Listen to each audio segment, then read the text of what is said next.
All right, so to call in the ESL finalists, in OG we have Hebrew Jerusalem B.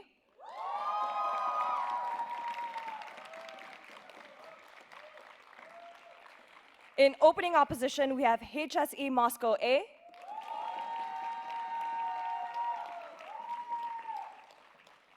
In closing government, we have Tokyo A.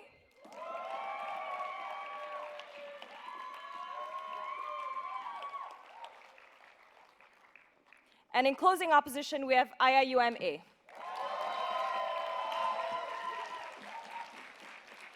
Judging this ESL finals, chairing is Brian Wong. Paneling with Brian is Ayal Hayut-man, Elisha Kunene, Eva-Marie Quinones, James Pacino, Lex Sundarsingh, Jamie Jackson, Lucian Tan, and Teck.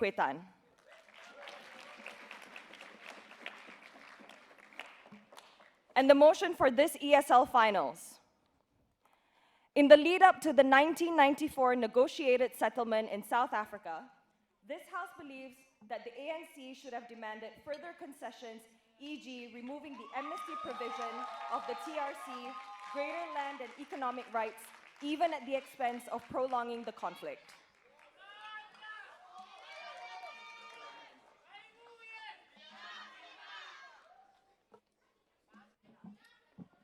Great. Just very quickly, can we have another round of applause for all the teams in the grand final?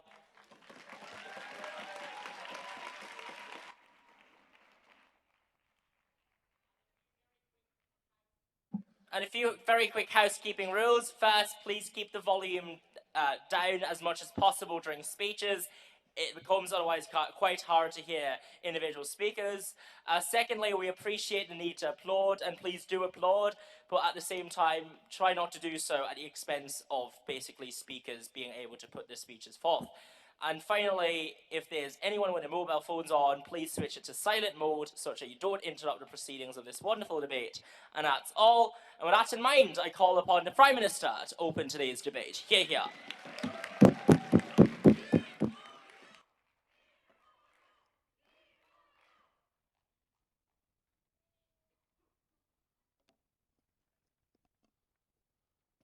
You can hear me? Yeah?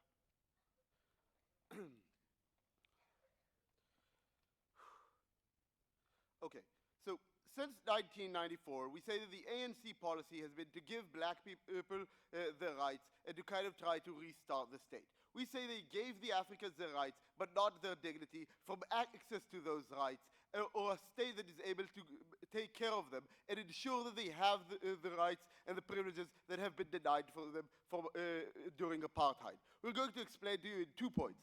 First of all, why redistribution was necessary for the dismantling of inequality and why it couldn't happen otherwise. And second of all, we're going to talk about why such inequality and letting it last was something that endemically harms the building of a functional state that can actually take care of people, furthering creating the corruption that we see in South African government nowadays instead of taking care of its people. First of all, a bit to make sure to get out of the way, why do we think they would have gotten what they asked for in this? We say, first of all, that Africans were at the end of their rope. They were a pariah state, their economy was going down, they had to back down, at which point.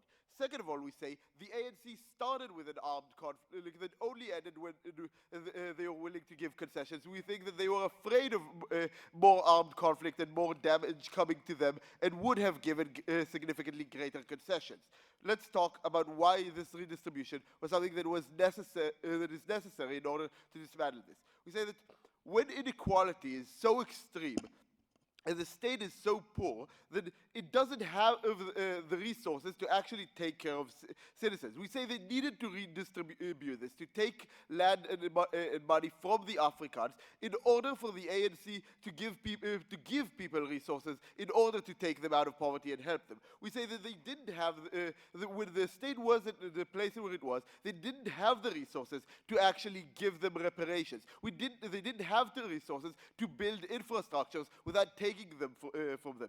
Second of all, we say it takes a lot of resources because all of the existing infrastructures were only existed and accessible to the Afrikaans, right? You didn't have social workers that needed to be trained for the black Africans. You didn't have the schools and education. They didn't even have places to live in some cases because they've been crammed into worker towns too dense for them to have houses. We say when this inequality is so strong and there are so many problems that it only becomes, that it is only preserved by, by this horrible inequality, and giving them the rights was not enough. They had to be given reparations. So for the ANC to actually help them, they had to insist on actual redistribution rather than what they did of conceding most of it and having some sort of a willing redistribution by which the Africans could maybe sell lands that they did not actually bother selling. So, finally, we say that when such inequality existed, they couldn't even build an economy for African people, because what happened was that when you have most of the land concentrated in the hands of the powerful, the money went in there. Even the foreign direct investment that came after that immediately flowed towards areas more Afrikaans. Two separate economies formed within South Africa, which now has 30% unemployment overall, but only 6 among the white people. We say that this, by the way, is true. Both of you accept that we see this as a retrospect and what has happened, but also something that they could likely foresee, if only because you cannot build an economy when you as a country do not have these resources. So we know that. At which point we say the redistribution and not letting things slide in that sense, having to ensure that black people get their land back, get money, or at the very least get goods that they could then sell, would be necessary for the state to actually be able to provide these reparations and to provide them with access and money to actually achieve and utilize the rights they've been given. Before I continue to my second point, closing. So what kind of economic alternatives did the Afrikaners have if you were to take their lands? So, first of all, seeing that the Afrikaans are a small minority that holds the vast majority of land, I think that even taking most of their land, but not all of it, would still leave them with large swaths of land. Second of all, we say that they would likely still have options if you have a country that is more equal and has a better economy overall, because a large portion of its population can now participate in said economy rather than them having a small separate economy, which means that if everything is better within the state, then their economical situation would also likely not be that bad. But furthermore, let's talk about why this prevented the way the state was built, and why this is actually an endemic cause of the mass corruption we see in South African government. We say several reasons. First of all, when you live under such horrible inequality from a population who has historically oppressed your people, it is very easy to tell you that any injustice done to you is by that. It has resulted in that. It has resulted in the fact that apartheid did not practically end because you still have this massive inequality, because the people who performed apartheid still hold power. At which point, you get emotional voting and you get campaigning on the ticket of apartheid rather than actual change, as the ANC has repeatedly done, saying that they're the one still fighting apartheid, which is not ended. We say they should have worked to make a more equitable resolution, at which point they could not run on that ticket in the future and could not have continued to continue this. But second reason, we say that the Truth and Reconciliation Committee is pushing this narrative of things being solved and reconciling. Even if you don't have retrospect, they assume they would work when they set them up, obviously. So we say that getting this reconciliation and saying that things will be forgiven and the people who have committed atrocities have been released does not give people that narrative that apartheid has ended. And they have this, at which point they still vote against apartheid rather than for their own economic interests, because they still feel oppression and injustice at any point, overriding anything else, because you cannot fight for small changes when the mother of all harms is still inflicted upon you, at which point it makes it more difficult to have a political discourse around the day-to-day lives and the small the solutions. Why is this all of this important? Because we say that this combined eroded trust continuously within the government. So not only that, but when you don't have as much faith in the government, you are more apathetic to governmental corruption because you do not expect from them to improve your life. You live in a situation where things are still horrible and you are still fighting the same fight, and the people and you don't have someone to turn to, which makes it easier for governmental officials to be corrupt. So we say that they should have done this in order to enable them to create a better country, in order to enable Africans to access their rights, in order to actually have some more meaningful change to the lives of Africans and to the future of South Africa as a whole. Propose.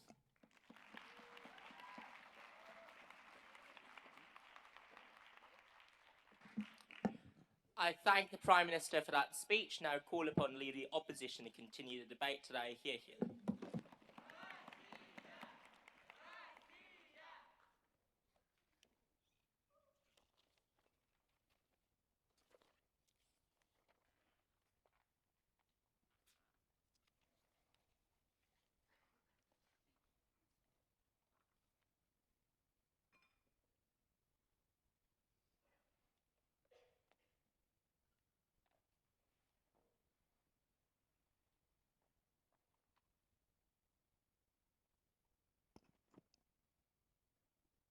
Honorable panel, we agree on a principle level that African people deserve more. They deserve more power and they deserve more economic rights. However, we think that the model that is provided by the government here would not work. The alternative that we are standing here for is to get power first in 1994 and then to implement reforms later.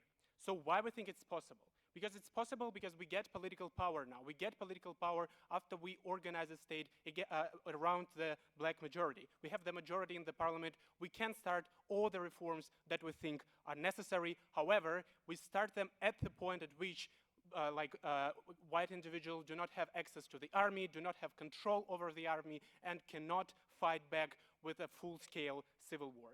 Secondly, we think that we can start all these reforms because after the peaceful resolution of conflict, we have international support because South Africa is the only state of the world that succeeded with a peaceful revolution, and that gives us a mandate to almost any changes that we think are necessary to make our state more fair. So what are they talking about here? We are talking about things like affirmative actions or land appropriation, but all these things should be done after the first phase of peace resolution will be done. No, thank you.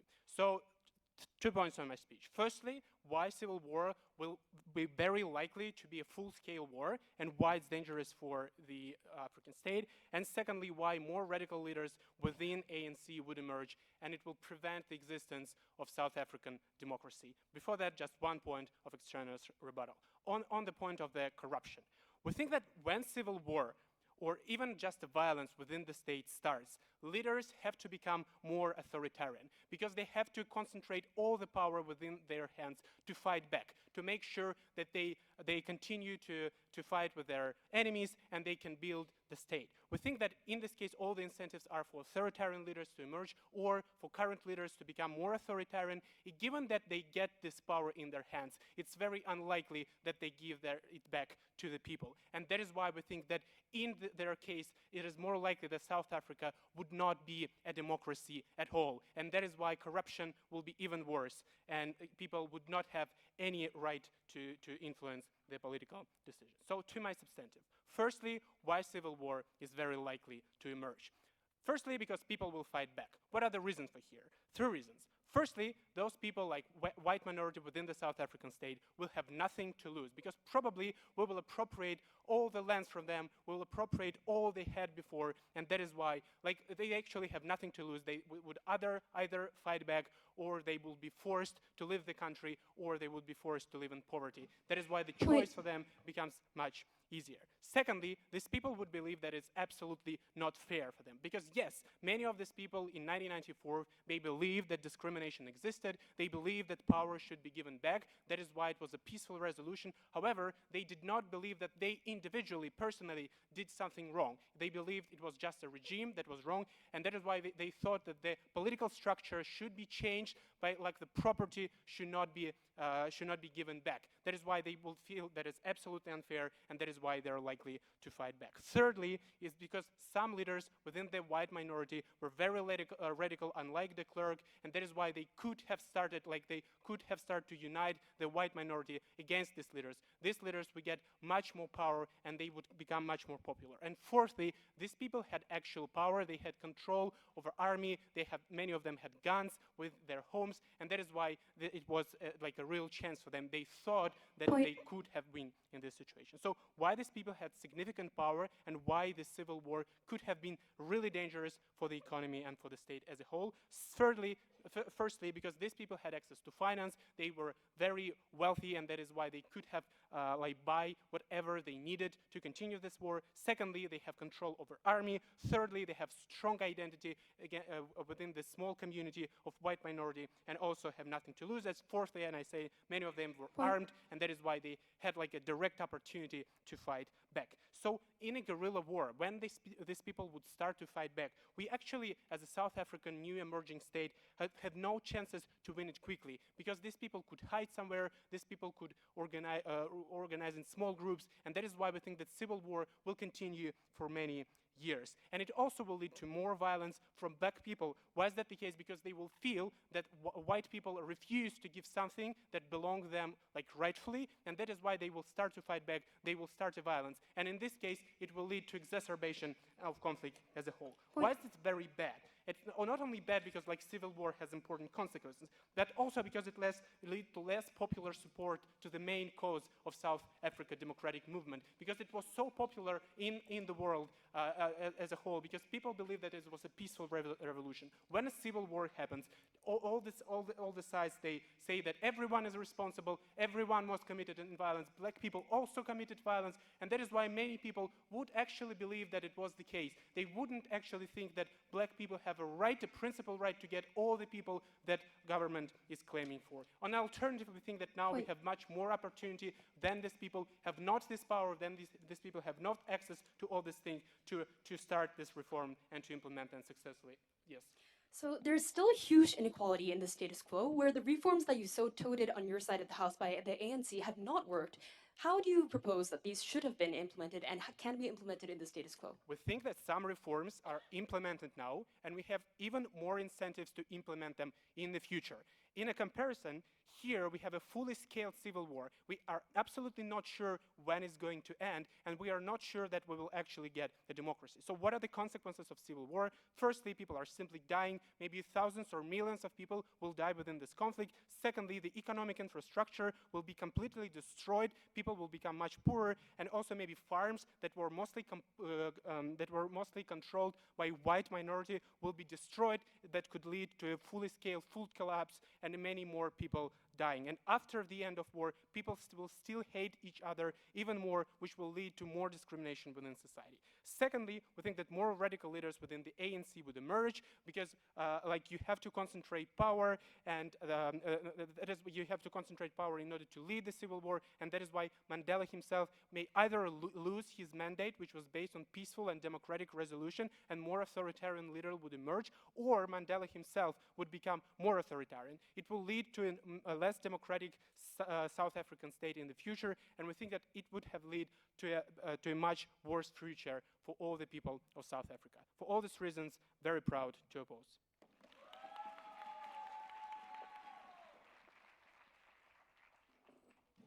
I think to leave the opposition for their speech. Now call upon Deputy Prime Minister to continue the debate today.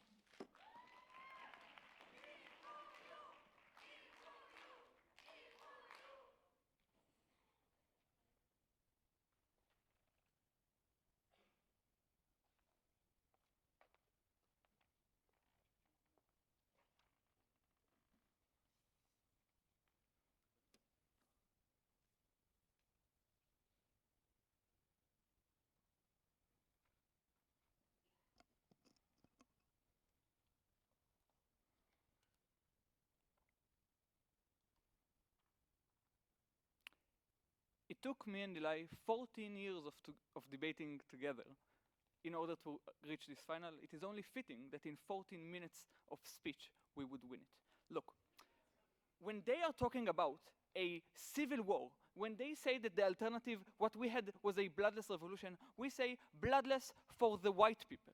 Because black people died in masses in that emergence since 1994. They died because the Zulu and the Xhosa have been fighting over the lack of resources that has been robbed with them by the whites.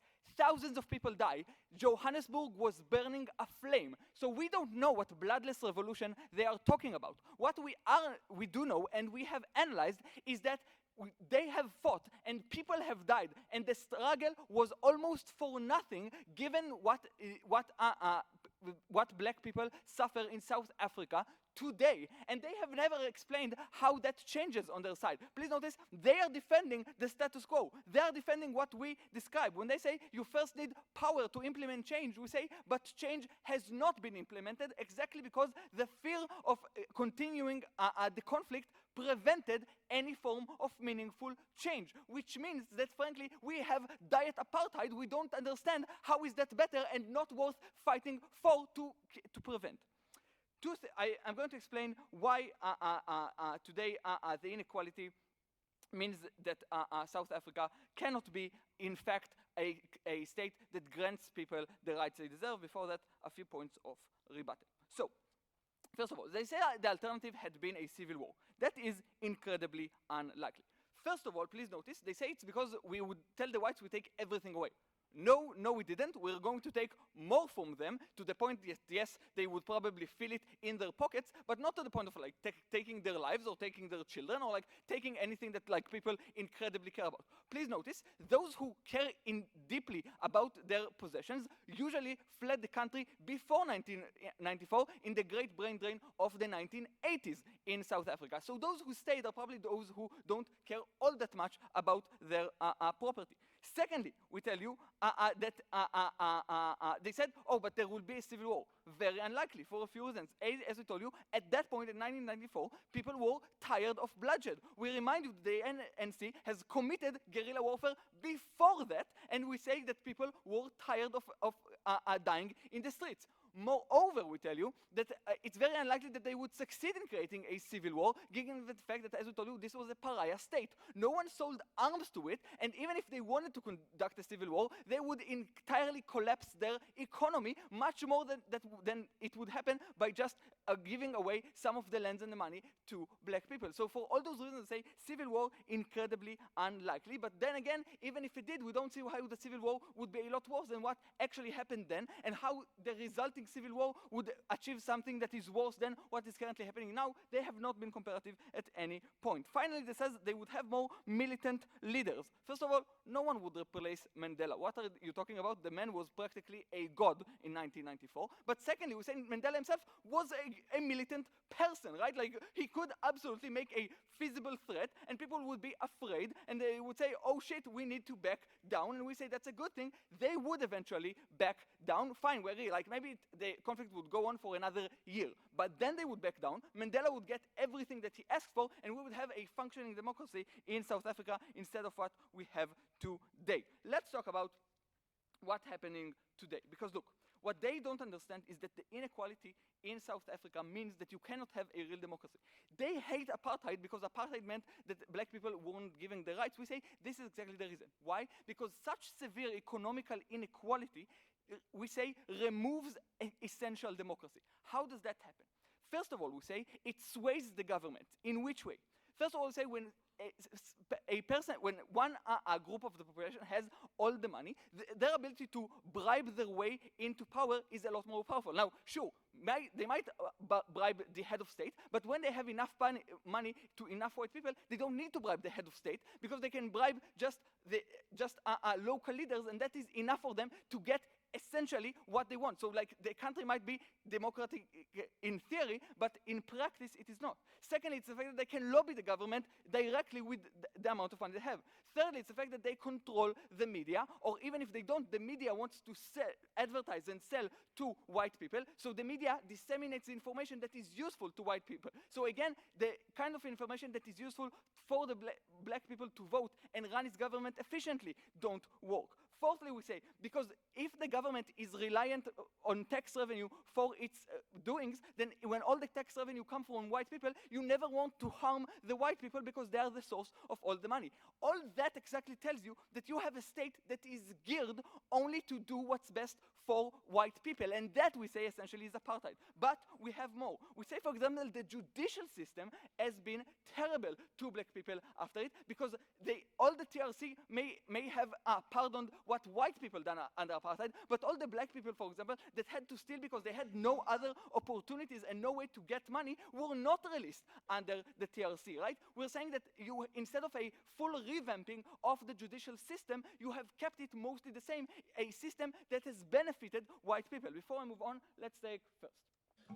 Why all the acquired property will be distributed equally and not controlled by a small minority of leaders, as it usually happens after a civil war and revolutions? So a few things. A, we are saying this is what they should have asked for, and they would have gotten it. Secondly, just like they have made already, it's important. The ANC made the promise, Mandela made the promise that black people would stop being poor. The reason that there is huge corruption and no one trusts the state is exactly because of the broken promises, because the state has promised something that they cannot deliver on. And exactly this is why you have such corrupt states, why everyone just votes for the ANCs just because they are not white, but not because exactly they have ever seen any willing to do anything for black people. We're saying once they have committed to not just committed to end goals, but actually committed to the means to achieve those end goals, if they wouldn't do it, another party would come that says, we are going to actually do what the ANC said they would, but actually never told it. We're going to make that promises and deliver on those means that they haven't. So we're saying exactly because you need not to just promise an end goal, but you need to promise the means to achieve it. The ANC haven't done it when they should have had. We beg you to propose.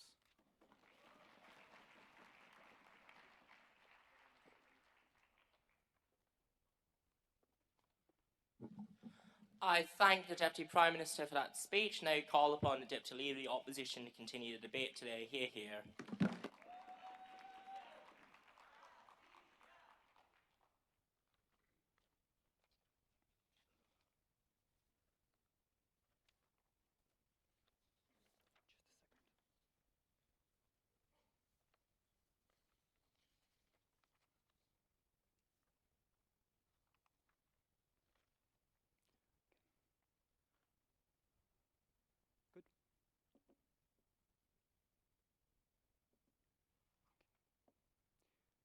Dear panel, we bring you a picture of the South Africa, which would be economically and politically worse off.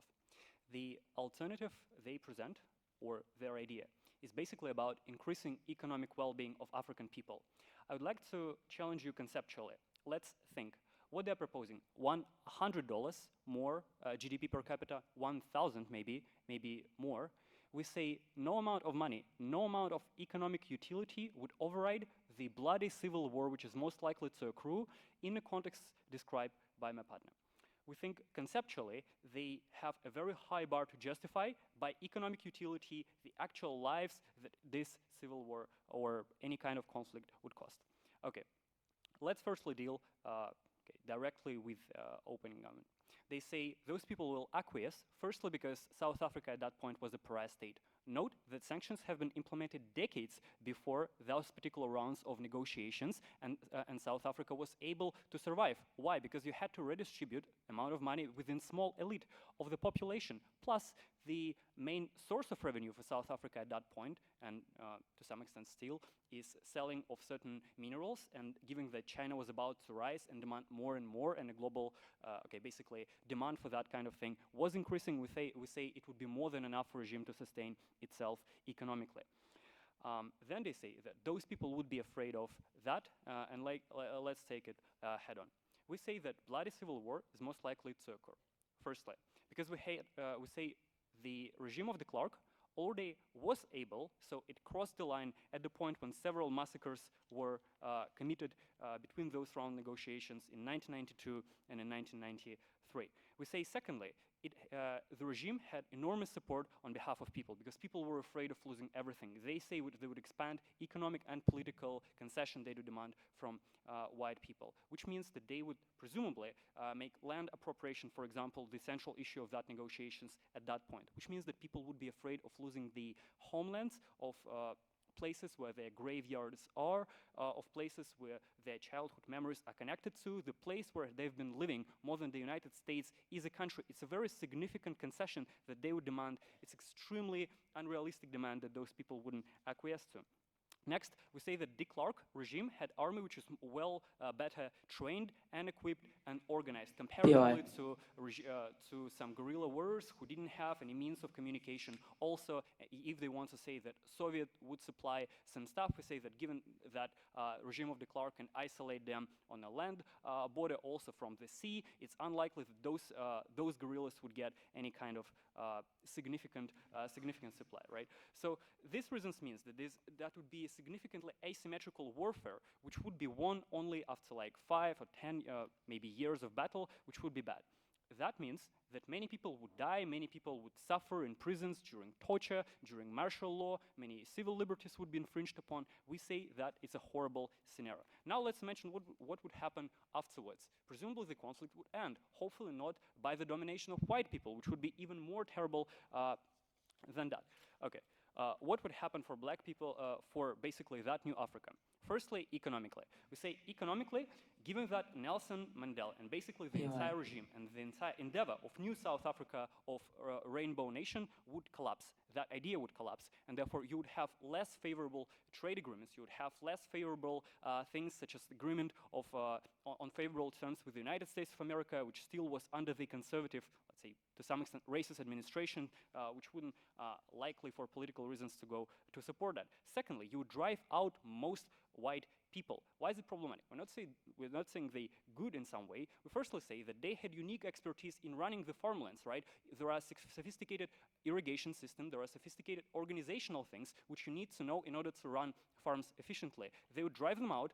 Who would run it efficiently? We say that food security would be jeopardized in that new state, which could result in famine, or significantly collapsing economic fundamentals of that state. Secondly, consumer base, right? People will need to heat up the economy in order to somehow generate demand within the economy. It also would begin basically expertise accumulated by those folks who could be propelling the economy would also begin. But basically stability during the time and after the time of that kind of conflict, we say that international investors have no assurances whatsoever that under the martial law their properties will not be confiscated, that it will not be destroyed by by some kind of worse happening on the street, right? So all of that means that that state would be significantly poor, taking them on their own metric. Closing? So if your characterization is that white people did not want to lose their land, what makes you believe that it would have been possible for you to make the situation equal after the reconciliation? Okay, now let's compare, because I think opening government takes a static view in terms of political expectations in the regime, but takes a progressive view in terms of what would happen in a counterfactual. Look, at the point when you don't have reconciliation, you have different kinds of political demands and different kinds of political leaders which are attracted to that kind of situation.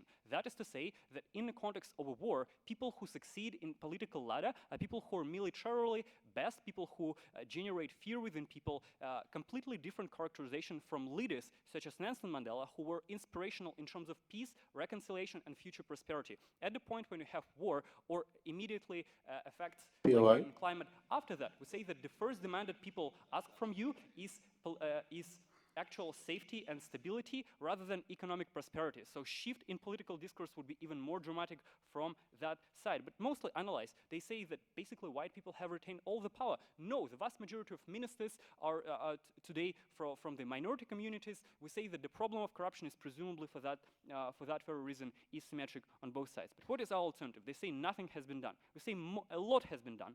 For example, act about fair employment opportunities, commitment to redistribution of land since Nelson Mandela, and recent debates about amendment on the constitution to make it without compensation. We say affirmative action policies have been passed, and this is the trend which we would like to continue. This is the trend which can only exist as we explained to you. when there is the history of the war where there was one oppressor and the oppressed regime. There is a lot of sympathy, there is some goodwill in order to help the latter. At the point when a history of South Africa on the alternative would be of civil war, it would be much more hard to demand that kind of changes, presumably if some elites would stay. So at that point, panel, we believe that change is possible for South Africa, but unfortunately on their side of the house, even at their best case scenario, that would not happen. For these reasons, beg you to oppose.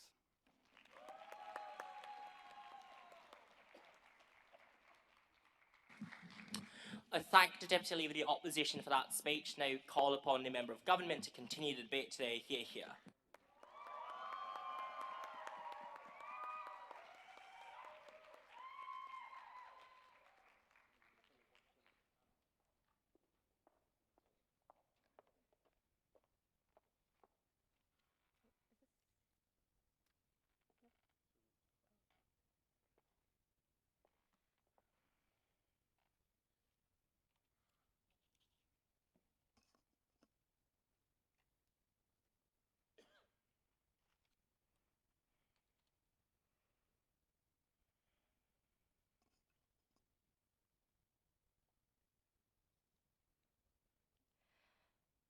In 1981, the ANC leader Stephen Condell disappeared. 17 years later, it came out that a police commander, Dirk Coetzee, had shot this guy in the head, had set his body on fire, had his corpse roasted, and had had dinner and drinks around him. This leader, Mr. Dirk Coetzee, got amnesty under the TRC. We think that the perception right now that exists within these Black African communities is that justice has not been served even 20 years after the ANC has taken over and apartheid has been dismantled. We think that that is why there are huge racial tensions going on in South Africa right now, which makes sure that even if there was a prolongment of apartheid in 1994, even if there was it took a little longer to come to an end to apartheid, even if white people left South Africa, the consequences that are occurring right now and the kind of marks that apartheid has left on South Africa in the status quo means that it would have been better had in 1994 we pursued a different solution. I'm going to talk about three things in my speech. Firstly, what would our alternative be and why would it have been possible in 1994? Secondly, briefly on why racial inequality how racial inequality in South Africa looks like today and why reforms still have not worked. And thirdly, why the racial tensions that it is leading to right now are significantly worse than the kinds of harms that would have occurred under their side of the house. So let's go directly in, all roles included. So firstly, what would our alternative be? Yes, we think there would be land redistribution, but we think opening opposition is forcing us a burden that we don't really have to defend. We think there would be compensation for people whose lands would be taken away, but more importantly, the most important kind of things that would be done under our side of the house, not done on theirs, would be things like punishment for Mr. Dirk Coetzee. It would be for actually putting people, white people, who had actually killed and attacked members of the ANC and the Black community just for the fact that they were Black, in jail and making sure they got the punishment that they deserved. We think that this would not necessarily harm white individuals who did not engage in these kinds of harms, and we think therefore the racial tensions that they say would be so inflamed under our side of the house would not really be inflamed to that extent. We would like to note that in 1970, leaders such as Steve Biko and Robert Sobukwe did come up with these kinds of solutions. They said that complete forgiveness for white members of the apartheid regime would not be the best solution for South Africa and did advocate for something more significant. We think that therefore it would have been possible, even if you didn't radicalize to the extent that opening opposition wanted, this solution could have been come to, right? So secondly, let's talk about what inequality in the status quo in South Africa looks like. A Black person is likely to have 1/6 of the income of a white individual. They are 4 times more likely to be unemployed. We think that this means that reforms have not worked. We'd like to tell you why. Firstly, this is because the ANC has become complacent, because the leaders of the ANC have been enriched while the majority, the masses of these South African individuals who have been harmed by the structural harms of apartheid have not really gotten any redress. And we think it's important to note that the TRC never really addressed the structural harms that these individuals had actually faced. Because at the end of the day, the TRC only punished individual humanitarian harms done to people. They didn't really address the significant structural harms that had been done by apartheid. We think that that was hugely problematic and should have been fixed. But secondly, we think that because the ANC did not do anything in 1994, right now they're still afraid that the white people might rebel against them, might get angry, might revolt against them, which is why they're too afraid of doing anything. And we will flip opening opposition's case here, because we think that right now it's actually more likely for white people to believe that they did not have anything directly to do with the system of apartheid, and that they are not responsible for the kinds of harms that are inflicted on black Africans right now. Therefore, we think that it's more likely under their side of the house that these kinds of reforms will not be advanced, right? Let's talk a little more about why civil war is unlikely, because they had this like apocalyptic solution under their side of the house. It's like, ridiculous, right? The reason that this is true is because white people are outnumbered by black people by 20% to 80%. Therefore, we don't think it's likely that any kind of civil war would really have succeeded. And furthermore, empirically, there was an attempt at this kind of war, right? We think radical leaders such as the new Afrikaner resistance movement in the heartlands of South Africa did try to rebel, but they were put down by ANC soldiers, which means that it's very, very unlikely that even if the civil war had occurred under their side of the house, there would have been that much harm, or there would have been that much significant opposition to the ANC regime. We think that their solution does not really matter. We think also the opening opposition said we could have survived sanctions. No, even China wanted to sanction us, right? We think these sanctions were the only example of sanctions that I know of, at least in the status quo, that were universally implemented by almost all the countries in the world, which meant that the South African regime was really at the end of their ropes. And that's why we think it's likely that leaders such as de Klerk would still have had power under our side of the house and would still have been able to agree to even a slightly more, negotiated outcome under our side. We think that that is why their apocalyptic harms do not really matter, but in the status quo, this racial divide is far worse. Before I go on, closing. So the motion says you ought to attempt to find these concessions. No team in the House talked about why you are more likely to even be granted these concessions. In the absence of that, no benefit happens in Gov's world.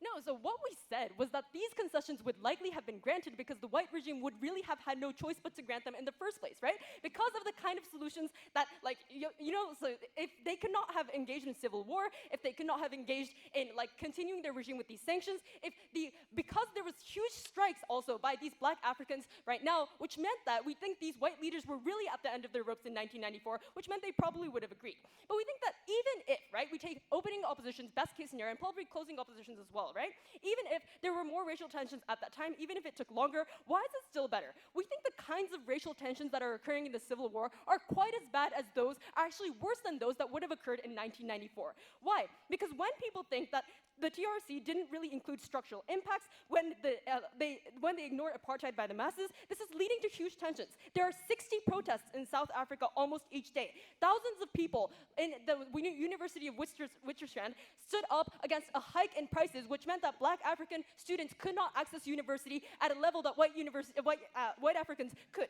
We think what also happens is there is huge racial tensions even in the areas that they want to talk about, right? So for example, in the heartlands of South Africa, there are cases in which two white South African people actually buried a black man in a coffin and had to be taken away and punished in order to, and were not really caught by the police in the end. So we think these tensions exist in the status quo. Why is it worse though? Because we think that the kind of fighting that would happen is actually going to be harder to moderate than the kind of fighting that would happen under our side of the house. This is because both sides feel less guilty and both sides feel vindicated and right by what they are doing. The white South Africans feel less guilty because they are not the generation that really perpetuated these apartheid and harm, right? We think furthermore, black people are also less likely to be able to forgive because they realize that white South Africans continue to benefit off of them, and therefore they feel legitimized in still engaging in this kind of violence. At the end of the day, we tell you that the harms that would be reached under their side of the house are far worse than those that would be reached under our side. We're proud to propose this motion.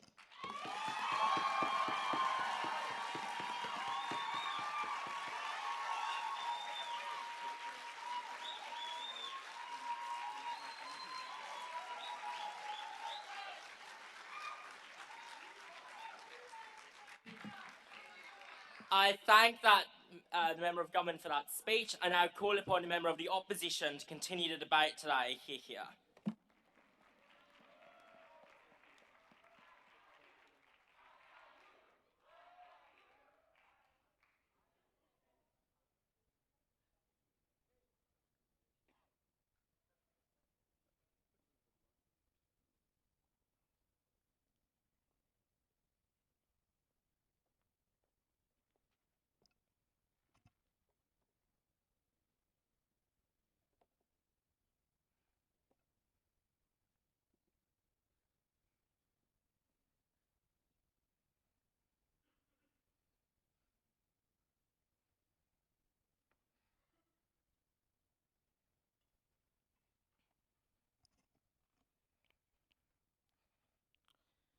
you'll hear two extensions from this side. The first one will tell you the historical point that we're talking about, and why at that point of time, going down their alternative would have actually made lives significantly worse.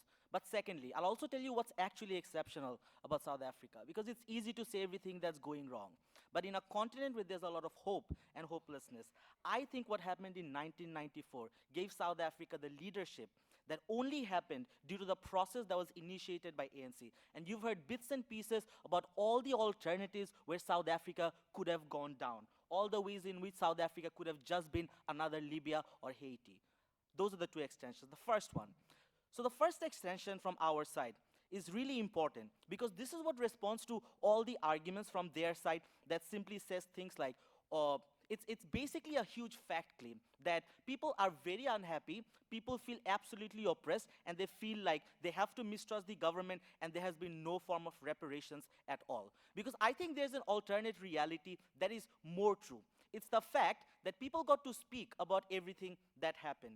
This is really important because in an alternative world, these are things that would have been hidden. All the stories of atrocities that the whole world gets to know now because they came out through TRC. They have to start trading these things off. Secondly, the fact that we got unique set of acknowledgements, not just from Afrikaner leaders, but also the concession from their side that violence was two-sided and violence was also perpetuated on Afrikaner community.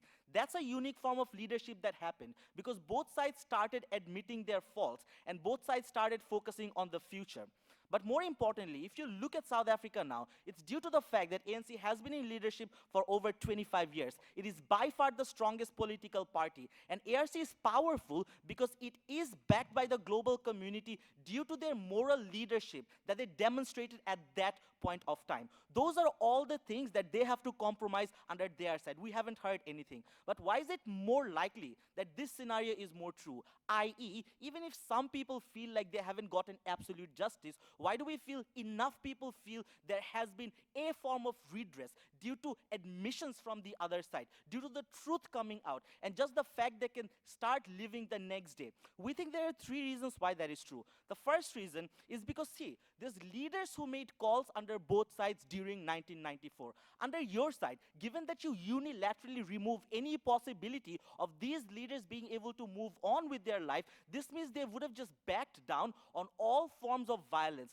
This means justice would not be the thing that they would incentivize. But the second thing is also the concession from their side, that this violence was community-driven on both sides. This is important because the thing that we know about community-driven violence is that people also don't talk about that form of violence unless as a community they agree that there's a clear path to moving forward. Under their side, where both of these communities are no longer focused on a clear path, but it's a zero-sum obliteration game for both of them, there's no reason communities would cooperate and try to move forward together. This means the third thing, the fact that not just during 1994 we had insufficient information about a lot of these things happening, but that situation would be significantly worsened by the fact that both leaders and communities would have no buy-in into the direction of moving forwards, but they would be focused on winning all kinds of wars. But the fourth reason why this is also true is because you have to consider this. So the thing is, if everything they say is true, then what you would see is a lot more deaths on both sides. What you would see is the Afrikaners community fighting till their last breath, leveraging all of their commercial abilities, their mining interests, etc., literally exhausting all of their resources. Thirdly, you would also see a world where there's absolutely no transition of capacity, no transition of ownership, because everyone just wants absolute ownership. This means the choice under their side would in the best case scenario mean an absolute obliteration of one of these communities, a lot more people dying, a lot more people being vengeance driven, and no one focusing on reconstruction. This means their world is equally bad at best just for the Afrikaner community, and this means that they either do not get peace, but even if they get peace, it comes at the expense of all these people who didn't have direct liability in terms of a lot of the things that happened. But more on that in my second extension. Yes, sir.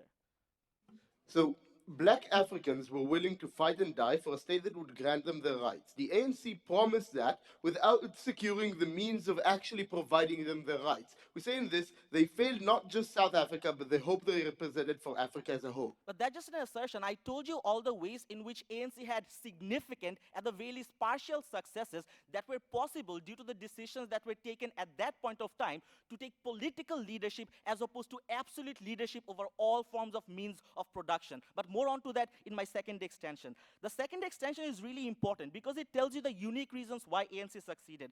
The first reason why ANC succeeded is because they co-created institutions as opposed to having to create institutions from the scratch. That is exactly what differentiated South Africa from countries like Haiti or Libya that simply had no resources in order for creating political institutions, economic institutions, universities, etc. Second reason why ANC also succeeded is the fact that they were able to redefine the focus of the country towards the future.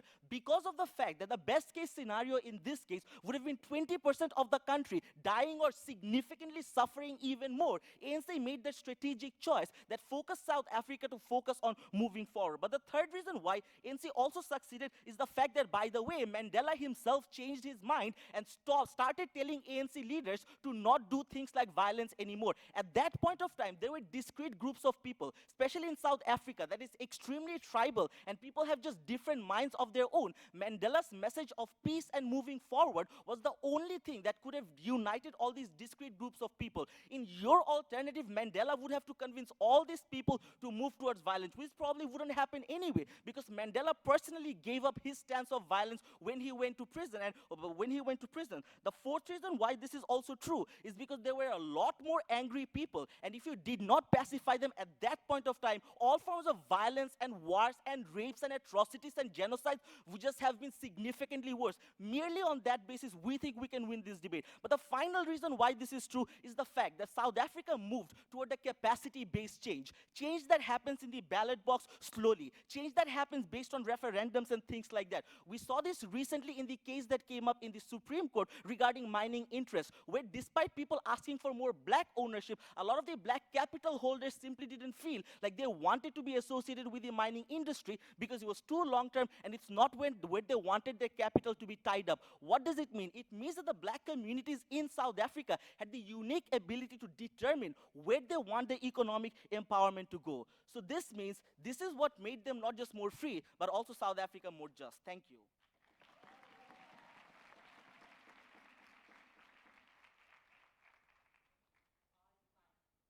I thank the Speaker for that speech. Now call upon the Government Whip to continue today's debate. Hear, hear.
This debate is about what justice we should pursue. Is it retributive or is it restorative? Apparently, the restorative justice the ANC tried to take did not work. CEO said we kind of moved forward, so that's okay. Considering the current context, black people systematically disenfranchised right now at the moment too, they quite have so much amount of anti-sentiment to white people. We don't see not only racial inequality, but racial tension.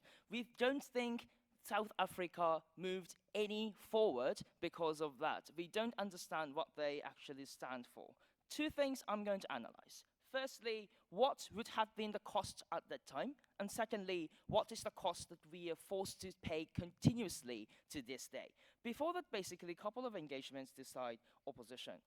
So, especially the closing opposition, right? Closing opposition said, firstly, like, we can't find out truth because white people are defensive. But the thing is, we don't think like being like giving amnesty and being restorative the only way to derive truth.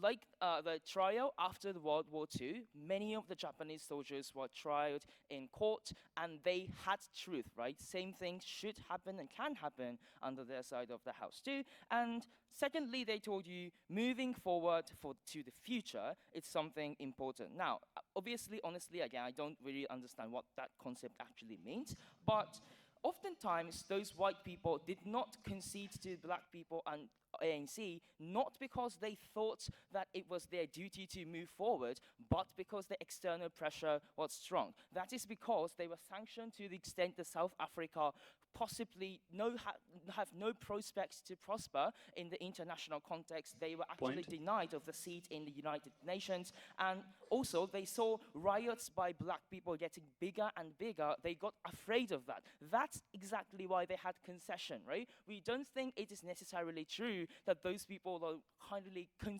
persuaded into not having apartheid. That was completely the point about external pressure. That's why this structural oppression continues to this day. White people are still having some sort of discriminatory sentiment to black people right now at the moment too. And secondly, they told you that creating political institution, is something important. When we think about it, like white people did not contribute to the foundation of these political institutions at all. Like not that much extent to it at least, right? They did not like agree to have their own property confiscated by the government, that they still continue to refuse any kind of land reformation and so forth. We don't really understand what that actually is. And lastly, they talked about Mandela's rhetoric. It's something important, right? So, but the thing is that when, it certainly is sure that Mandela's rhetoric superficially persuaded people, and people could move forward in order to have better future. But now, we're not satisfied, right? Now, black people are not satisfied at all. That was just one moment of one moment of superficial sort of fulfillment that people got, eventually meaning nothing in terms of getting true equality in that country. We don't think that is worth having under our side of the house. So let's examine the point about other things. Before that, basically opening. In your world, white people would be afraid of dispossession, jail time, and abuse in there, even if they committed no crime, because they would expect overreaction, overcompensation, and no due process. They would demand the government to fight or take the arms themselves, given that they perceive the supremacy in training and equipment. Well, so are you actually concerned about why it is going to be successful on our side, right? So I'm going to answer that from now. Sorry? Okay, right? So let's talk about what would have been the costs at that time, right? So opening opposition was concerned about civil war. So firstly, polarization by their side, did we reach even a little bit of concession, right? It seems that they don't want any reform that might possibly lead to civil war. But also notice the sanction on South Africa was far more harsh than that they characterized. It was all countries, including China, agreeing to sanction South Africa. We denied them of the seat in the United Nations. It stood basically no chance whatsoever to prosper. And also notice, we are the ones who drew the counterfactuals, right? So on our side of the house, they say, it is possible to reform these lands and improve equality after reaching concession in the modern day. We don't think it is actually possible, right? So firstly, you have to recognize that sanction today is not actually there. Like white people do not really have external pressure to give concession. And secondly, you have to recognize that these people feel less guilt precisely because ANC actually officially admitted that this is the end of apartheid and you should not be blamed much further. They decrease the concession from white people. And lastly, we believe that generations has passed since the time of apartheid, meaning the fact that white people now have less attachment and less sense of guilt compared to people who lived at that time. That makes it substantially more difficult for us to reach any kind of concession and any kind of reformation that opening opposition seems to want. That's why we think that it is important to care about individuals now, leading to the second point about what is the cost today. We think that black people right now at the moment are still being structurally marginalized. There's not only the racial racial inequality, but racial tension permanently enshrined in South Africa because they don't believe that they are compensated enough. The problem is not only about giving less money and land that opening proposition was concerned about, but more about giving less closure to the victims who deserved that closure and compensation, saying this is enough punishment, you should be tolerant and satisfied with this outcome. That's why we have not only inequality but racial tension. Those people are not satisfied. That's why they continue to hate white people, believing that they still continue to structurally oppress black people right now at the moment. The reason why this is far more important than the kind of concern that they are talking about is firstly, as we told you, the kind of inequality that we identified is far more difficult to fix because of the structural reasons that Mayu talked about. We think it is important and more important, at least equally important, to care about individuals who are now suffering rather than the hypothetical failures that they're talking about, which is actually unlikely to have occurred. For all these reasons, we're extremely proud to stand on the proposition.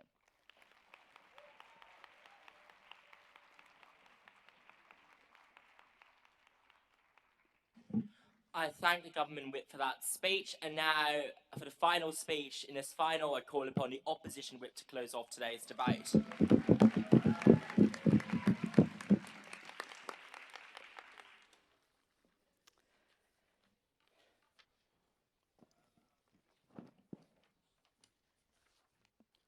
Before I start my speech, I just want to congratulate Zagreb A for getting into the finals.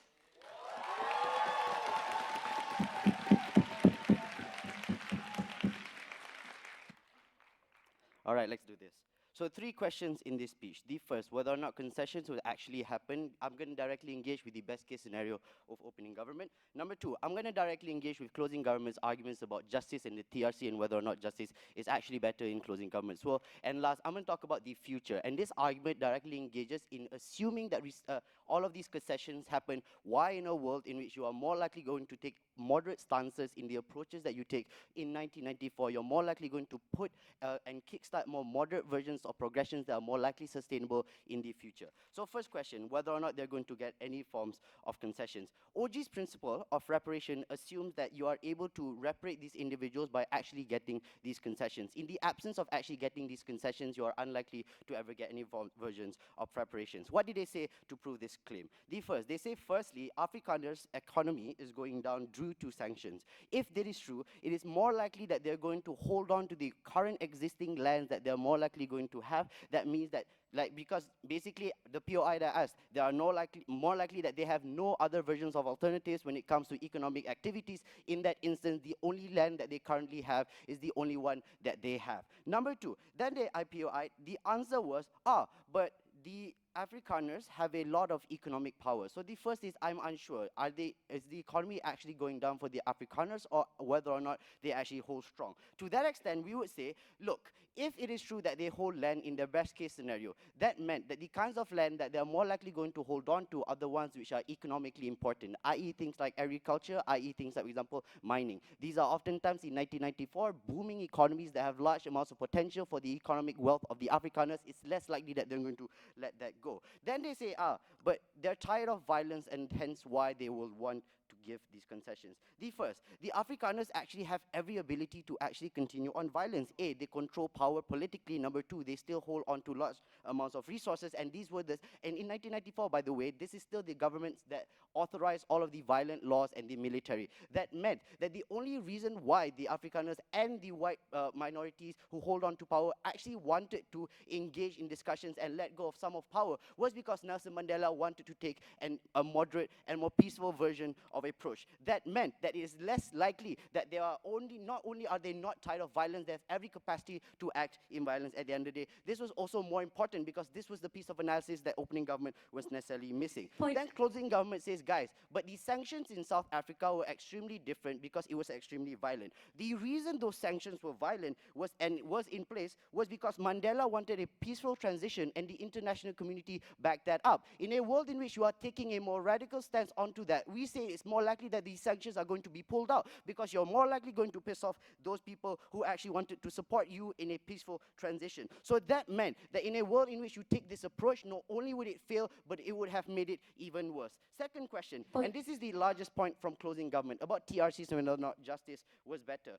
Firstly, right, I disagree that TRCs don't solve structural issues. Why? The first is that TRCs oftentimes allow victims to ask their oppressors why they do certain things. That meant that, for example, the victims of the apartheid are able to collectively engage and ask why necessarily that the leaders of the past regime actually acted in so forth. And here's the most important thing, in addition, directly engaging with TRCs, is that TRCs only operate and give amnesty insofar as they are telling the truth. If it means that they are lying, we are able to lift those amnesties. That becomes of an incentive for us to get the most amount of information that is variably accurate. That meant that we are able to ask, why was the calculus of the what was the decision-making calculus of the individuals who wanted to act in the apartheid? Why did they attack my families? Why did they deny me economic rights? Let's make a comparative then. They say, but we want things like courts and justices, right? First, we would say immediately asking courts will be a total failure. Why is that more likely true? The first is because these leaders are less likely going to cooperate because it means they're going to jail. More likely, the best case scenario in this side of the house is that you're going to try these leaders in absentia. Why is that necessarily bad? The first is because you are unable to allow the victims the ability to actually question why necessarily certain things happen. Number two, you're less likely going to get to the closest approximate truth. What is the comparative and why this side of the house was better? So I agree that the justice may not necessarily be complete in terms of giving things necessarily be complete in giving things that, for example, retributive justices onto victim, but it is the most viable possible versions of justice as opposed to zero justice where you are unable to apprehend the very leaders that are more likely going to run away, and the only kinds of trials are in absentia at the end of the day. So the victims are unable to get the kinds of justice closing government wants because you are unable to get to question those leaders. I'll take OG. We explained rights and representation are dependent on economical status. Apartheid was not and could not be resolved without the economic demands that are the most important thing in this debate. So the first is that for you to say you'll get all of these economic rights, you are able to get all of those concessions, you are unable to prove that, hence that premise false. Number two, and let's look at why we are able to get most of the kinds of things in which we wanted to do so. So the first is that Shitap tells you a few important reasons, and this is the issue about what happens in the future. The first is that oftentimes a moderate leadership, i.e. Mandela, in the way in which he took a slower stance in order for him to either A, first get political power, only then create the reformations in the future, was one which is easily backed by the international community because A, conflicts that arises less likely draws out more support from the international community. That meant things like, for example, FDIs are not going to come in, more likely things like, for example, a lot of engagement, a lot of support in the larger international communities, i.e. things like UN and all that stuff, are less likely going to happen for South Africa in a world in which conflict exists. That's why a moderate stance in our means that the international support is stronger. Number two, when it comes to internal incentives, right, a world in which you don't radically remove certain things that individuals have already for so long been dependent on, i.e. things like, for example, land and economic capacities, this means that cooperations for future policies were stronger. That's why the argument about why Mandela created cooperative forms of institution as opposed to one-dimensional institutions are comparatively better, because you have to understand that these two groups still have to live with each other. That meant that it becomes even worse in a world in which conflicts exist because you are unable to create institutional cooperations within our side of the house. I agree, it may be unfortunate that we only can create things which are particularly slow, but there are really good reasons why this is necessarily a possible way as opposed to them. First is that oftentimes the way in which the South African education and the landscape of things like narratives exist oftentimes prioritize to remind individuals of the apartheid. This directly engages with the argument that white people forget about the past atrocities and don't take responsibilities because oftentimes they're consistently reminded about those things, i.e. in your history textbooks. But number two, statues of Nelson Mandela and the roads that oftentimes you have to go across and are named after him. That meant that you are able to create sustainable change that is only possible in closing opposition's world.